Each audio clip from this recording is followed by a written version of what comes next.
Hola, buenas tardes. Mi nombre es Sofía Conegni, soy licenciada en enfermería y junto al médico Alejo Adrover vamos a estar realizando la parte de ventilación mecánica de este curso. Para comenzar, tenemos que recordar que la ventilación mecánica es un procedimiento mediante el cual se ventila de modo transitorio al paciente hasta que éste recupere su capacidad funcional y pueda ventilar espontáneamente. Siempre tenemos que recordar que durante un procedimiento anestésico el paciente va a estar sometido a medicación tanto relajante, que va a hacer que el paciente no pueda respirar por sus propios medios, entonces lo vamos a ayudar mediante este tipo de ventilación, que es la ventilación mecánica. Ahora, el objetivo de la ventilación mecánica es disminuir el trabajo respiratorio del paciente, y esto se va a hacer mediante dos puntos. Uno, optimizar el intercambio gaseoso mediante la ventilación alveolar y la oxigenación arterial, y el otro es mantener el volumen pulmonar, aumentando la capacidad funcional pulmonar y aumentando la distensibilidad pulmonar. La ventilación mecánica va a tener dos tipos, la ventilación mecánica invasiva y la no invasiva. En cuanto a la ventilación mecánica invasiva, tenemos que tener en cuenta de que es más común dentro del procedimiento quirúrgico. Y dependiendo de qué tipo de anestesia se va a hacer o qué tipo de cirugía o cuál es la necesidad del paciente, se van a usar diferentes dispositivos. El tubo endotraqueal, que se utiliza insertándolo por el orificio bucal y se aloja en la tráquea.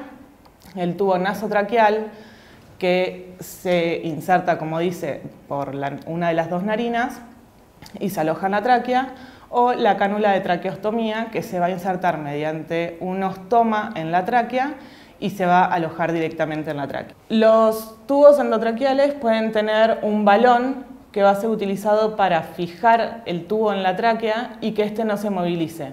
Esto puede ser porque se puede movilizar mediante el reflejo dilutorio y puede moverse el lugar y dejar de cumplir su función justamente, que es de ventilación. Los tubos pueden ser rígidos o espiralados. En cuanto al rígido, puede ser de más fácil inserción, y el espiralado va a necesitar sí o sí que tenga un tutor para insertarlo, pero este es mucho más lábil al momento de no lesionar la mucosa, y además es más fácil de colocarlo en el espacio correcto. Ahora bien, en cuanto a la ventilación mecánica no invasiva, que era la otra forma de ventilación, esto lo que hace es poder ventilar al paciente, apoyarlo en su necesidad ventilatoria, sin necesidad de invadirlo mediante un dispositivo en la tráquea. Esto se hace mediante dos dispositivos diferentes que pueden ser el CPAP y el BiPAP. El BiPAP lo que hace es mantener una presión positiva continua en la vía aérea. El CPAP tiene dos presiones ventilatorias diferentes, una en la inspiración y la otra en la expiración. Para este tipo tanto para el CPAP como para el BiPAP, se puede usar diferentes dispositivos como la cánula de alto flujo, que si bien es mucho más común y es la más utilizada, puede generar pérdida de flujo, o sea, porque tenemos la boca queda liberada, entonces perdemos aire por ahí, y también puede generar de que la nariz tenga lesiones por úlceras por presión en el tiempo prolongado. Las máscaras de BNI pueden ser nasobucales, en donde se va a tapar la nariz y la boca, y esto permite de que no haya tanta pérdida de aire, o sea, lo que íbamos a perder por la nariz en el otro, pero tenemos la dificultad de que mediante este procedimiento no vamos a poder ni aspirar al paciente, y este va a tener un poco más de claustrofobia y a su vez no va a poder alimentarse como sería con la nasal. La otra opción son las máscaras faciales, que tienen mucho más espacio muerto, pero producen menos úlceras por presión. Y estas generan en el paciente un poco más de claustrofobia que cualquiera de las otras dos. Ahora, ¿qué cuidados necesita un paciente que está sometido a ventilación mecánica? El paciente genera una pérdida de contacto entre el aire inspirado y la mucosa de la vía aérea superior. Y esto produce de que se pierda el trabajo de la humidificación, el filtrado y el calentado del aire, y hay que tener en cuenta que la fijación producen úlceras por presión. Entonces tenemos que tener en vista estos cuidados. Para la humidificación se busca de que el gas inspirado tenga una humedad entre el 95 y el 100% de humedad. Para este tipo de cosas se utilizan dos tipos de humidificadores. Los pasivos, que si bien son más económicos y los podemos encontrar en cualquier sala de terapia intensiva o de unidad cerrada o en una recuperación, tienen algunas contraindicaciones. Por ejemplo, cuando el paciente está hipotérmico, lo que pasa es que no puede llegar a calentar su cuerpo y el aire que ingresa. Además, en pacientes que tengan secreciones, esto produce de que al impactarse la secreción con el filtro, haya que cambiarlo más veces.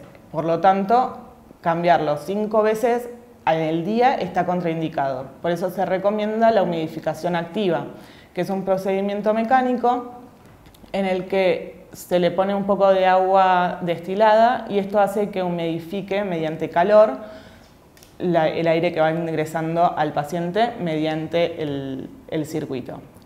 Lo que puede producir como contraindicación la humidificación activa es que en el circuito se produzcan condensaciones y a su vez estas condensaciones pueden producir colonizaciones. En cuanto al calentado del aire inspirado, se va a utilizar desde la misma manera que el humidificador. O sea, el que va a ser el que caliente el aire inspirado va a ser el vapor de agua que va a estar en el circuito. Lo que se espera es que la temperatura del humidificador sea entre 35 y 40 grados y esto es lo que vamos a tener que tener más cuidado. Es uno de los procedimientos que necesitan más atención de parte de enfermería y al mismo tiempo, como contraindicación, está dado justamente que la temperatura no sea la adecuada y que se dañe la mucosa de la vía aérea. En otro sentido, otra de las cosas que tenemos que tener en cuenta para la ventilación es el filtrado del aire que ingresa. Siempre se recomienda más en adultos que la vía aérea esté con un filtro para evitar el ingreso de partículas a la vía aérea. Estos pueden ser de dos formas: el mecánico, que ya de por sí, por su diseño, tiene un filtro en el que no ingresan las partículas, y el electrostático, que justamente está cargado electrostáticamente para que las partículas con carga diferente se adhieran a él. En cuanto a la fijación, que es una de las cuestiones más importantes para prevenir las úlceras por presión, o sea, tenemos que tener en cuenta de que no se produzcan las lesiones bucales o las lesiones bucales. Estas fijaciones se pueden realizar con telas de algodón o con cintas hipoalergénicas, siempre teniendo en cuenta de poner un mordillo o algo para acompañar para que el tubo no se sienta presionado y no se lastime la mucosa de la vía aérea, de la boca. La fijación correcta del tubo endotraqueal es recomendada que se haga con un dispositivo comercial que cuenta con un lazo en el que se fija el tubo más fácilmente, es de fácil colocación, tiene un mordillo incluido para que la mucosa no esté en contacto con el tubo y que los dientes no aprieten el tubo, y de la misma manera permite de que de esta forma quede el tubo en curvatura para que no se produzcan condensaciones ni taponamientos con secreciones del paciente.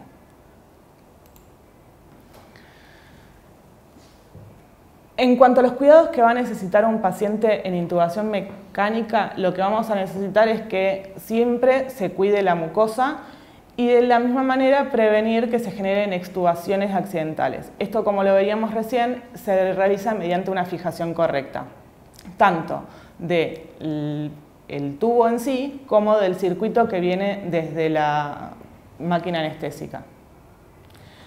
Al mismo tiempo necesitamos ocultar los campos pulmonares para verificar que el paciente esté ventilando correctamente y que el tubo esté correctamente ubicado.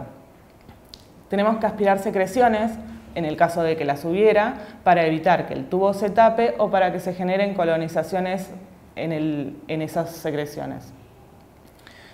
Cuando fijamos el tubo, necesitamos marcar con un marcador o con una cinta el lugar de la fijación del tubo para que cuando el paciente se movilice o cuando se realice alguna limpieza en el paciente, esto siempre esté en el mismo lugar. Siempre tenemos que, después de realizar algún cuidado en el que se movilice, volver a corroborar de que eso esté en condiciones y volver a verificar que los campos pulmonares se estén moviendo como corresponde. Una de las cuestiones que tenemos que valorar son el nivel de sedación del paciente y la necesidad de contención mecánica.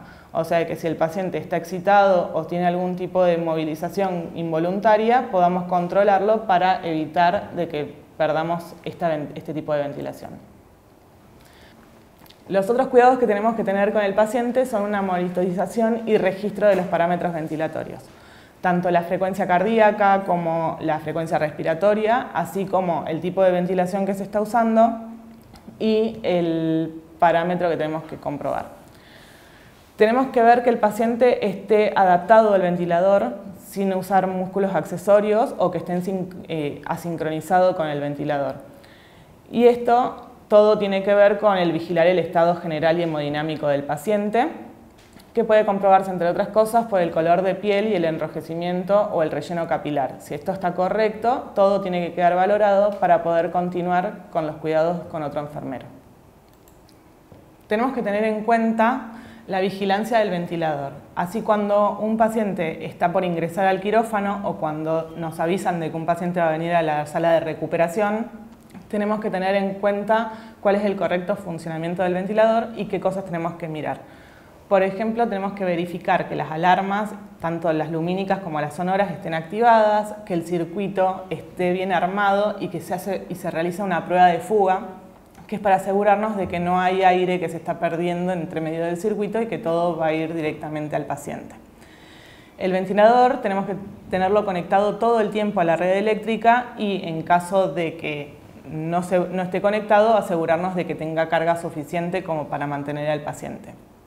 Y por otro lado, tenemos que supervisar que todos los accesorios que habíamos visto antes, como el humidificador o los filtros, los tengamos a mano y tengamos repuestos y que estos estén funcionando correctamente. Hay varias complicaciones asociadas a la ventilación mecánica invasiva, pero la más común es la neumonía asociada a la ventilación mecánica. Tengamos en cuenta de que si bien el paciente durante la cirugía va a ser un periodo corto el que va a estar sometido a la ventilación mecánica, en el caso de que este paciente necesite cuidados posteriores, va a pasar a una unidad de cuidados cerrados. Por lo tanto, los cuidados que tengamos dentro del quirófano van a afectar a ese cuidado posterior y son cosas que tenemos que tener en cuenta si el paciente estuviera en la sala de recuperación también. Estos son que la cabecera tiene que estar entre unos 30 y 45 grados para que el paciente pueda tener una ventilación cómoda. La semincurvatura del tubo, que ya habíamos hablado anteriormente, que es para evitar que la condensación o la formación de colonizaciones.